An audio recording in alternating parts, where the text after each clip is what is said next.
Hey guys, and welcome to a new video build guide for Path of Exile. This build guide contains build showcase, content overview, disclaimer, build theory, playstyle, equipment, gems, jewels, flasks, skill tree, Ascendancy, Pantheon, Bandits, honorable mentions, and some gameplay footage.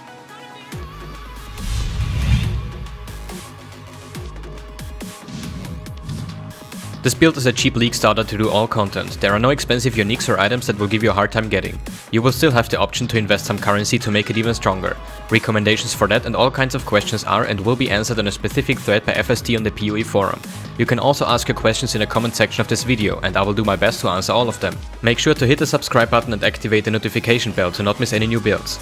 I also started to livestream on a regular basis on Twitch. I really enjoy hanging out with the community, so if you're up to, feel free to follow me on Twitch to get notified when I'm live again. Thanks for your support. Without further ado, lean back, relax, and let's get started.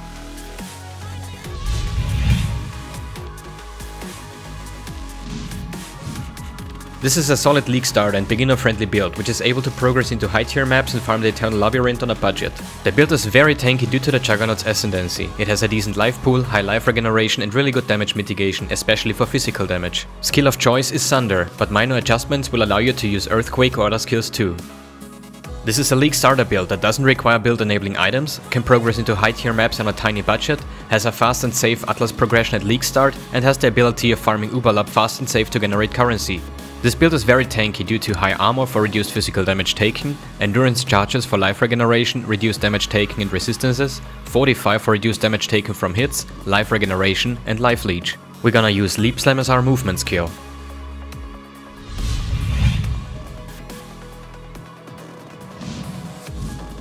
The playstyle itself is pretty straightforward.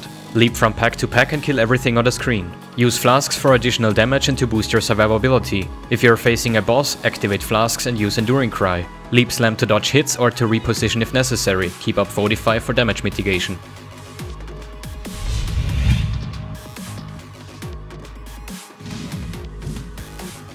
Zarkonia's head outperforms any other helm in my opinion. It offers quite some dexterity, attack speed and flat life. In order to be able to equip Zarkonia's head, equip any item with lots of dexterity. Equip Zarkonia's head and unequip the dexterity item again. Zarkonia's head offers a ton of dexterity itself to fulfill the requirements. Devoto's Devotion is also a sweet option to speed things up, but compared to Zarkonia's head it doesn't offer life. If you're looking for a rare helmet, get a high life roll and resistances on it. Try to get one of the following enchants on your helmet: increased Sunder damage, increased Sunder attack speed, reduced Earthquake duration, or Blood Rage grants additional attack speed. A Tyr's Disfavor is huge. You should get one as soon as possible. The build is designed to generate currency at league start, especially in Uberlab, so it's just a matter of time that you can afford one. Hetzmana's Bloodlust is worth mentioning and a decent choice too. At level 58 you can buy and equip a Chaos Primacy. It will carry you into high tier maps on a 5 link. They typically cost about 2 or 3 Chaos at the start of a league. You can pretty much use any 2-hand axe or mace with lots of physical damage. Just make sure to adjust your skill tree. In your weapon switch you can wear a Bright Beak and a Prismatic Eclipse for faster leaping, huge speed boost and very nice to have for Uberlab runs. Get a nice body armor with about 2k armor, life and resistances. The Brass Dome offers a ton of armor but no life and resistances, and it's expensive at league start. It is still a decent choice for lab farmers and worth mentioning. Belly of the Beast or Chaos Heart don't have a lot of armor and its Haro does a lot of physical damage. A body armor with high armor is a much better choice. Get a nice pair of rare gloves with life, resistances, attack speed and flat physical damage. Spike gloves offer the best base for us. You can also get a pair of Tom Fists. They offer life, attack speed and 1 or 2 abyssal sockets. If you want to enchant your gloves, get Commandment of Light enchant to get 6% of maximum life regenerated per second. It is nice to have but not required. Just don't enchant your spike gloves or you will lose the melee damage implicit. Try to get a nice pair of rare boots with life, resistances and movement speed. Death Door are a nice option as well. They offer a bit of life, resistances, we can't be inflicted with bleeding anymore and an additional endurance charge. I still prefer rare boots because they can offer way more life and another endurance charge or bleed immunity is not needed. Enchant your boots with either regenerate percentage of life and mana per second if you were hit recently or increased attack and cast speed if you've killed recently. Belt of the Deceiver offers life, resistances and intimidates nearby enemies. You can also try to get an additional endurance charge corruption on it. Perseverance offers life, cold resistance and you have Onslaught while you have Fortify. Faster Leap Slams are always nice to have in Labyrinth runs. Blood Grip offers a ton of life and life regeneration. This is my all-around amulet and recommended for Labyrinth runs. Carnage Heart offers all attributes, resistances, life leech and boosts your damage, my choice for farming guardians or hard bosses. Viscous Collar is nice for mapping and offers quite some magic find. If you choose to go with a rare amulet, look for life, resistances, flat physical damage and increased item quantity if it's shaped. Get some nice rings with life, resistances and flat physical damage. Steel rings offer the best base for us.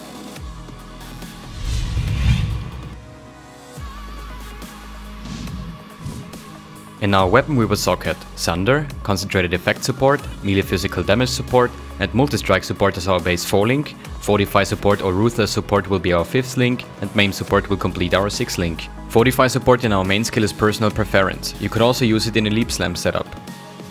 If you want to play with Earthquake, socket Earthquake, less duration support, melee physical damage support and concentrated effect support or increased area of effect support as your base 4 link, Fortify support or Ruthless support will be your 5th link and Maim support will complete your 6th link.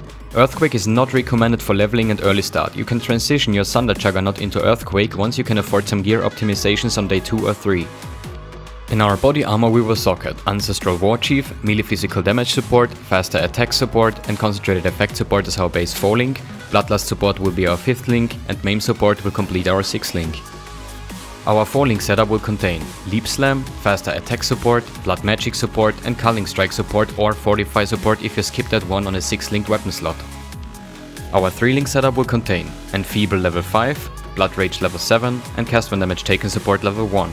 Cast when damage taken support needs to be level 1 to be triggered as often as possible. If Enfeeble is level 5 or lower and Blood Rage is level 7 or lower, they will be procced by Cast when damage taken support. Both will have a very high uptime and you don't have to worry about them at all. The rest of the gems are unlinked unless you want to combine them with an Enlightened support to run 3 auras, but that's not necessary. Enduring Cry, Hatred, Herald of Ash or Arctic Armor.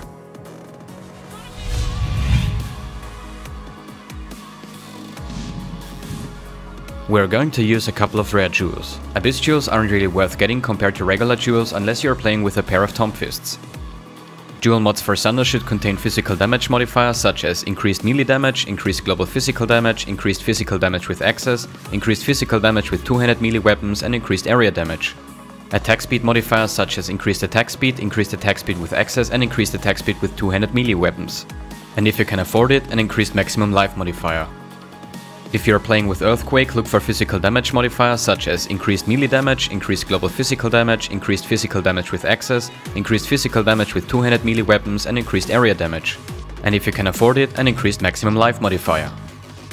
For Abyss Jewel modifiers we're looking for flat physical damage to X attacks, flat physical damage to attacks, increased attack speed, flat life and resistances or stats you might need.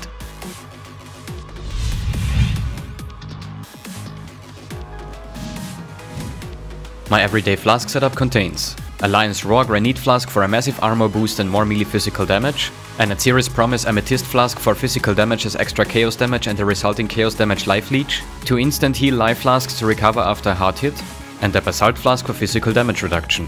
Try to get the following suffixes on your magic flasks: of Staunching for bleed immunity, of Heat for freeze and chill immunity, and of Iron Skin for increased armor.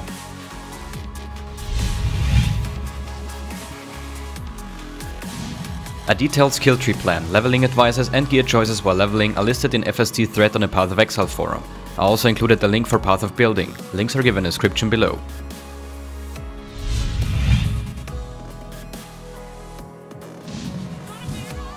As our Ascendancy points we're gonna take Unflinching, Unbreakable, Unstoppable and Unrelenting.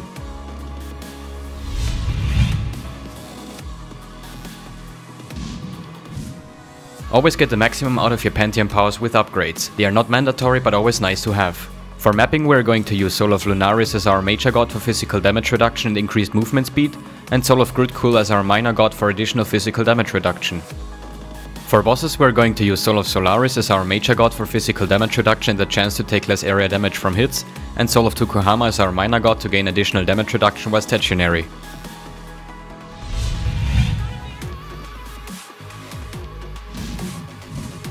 Choose to help the Bandit Lord Oak for a permanent 1% of life regenerated per second, 2% additional physical damage reduction and 20% increased physical damage.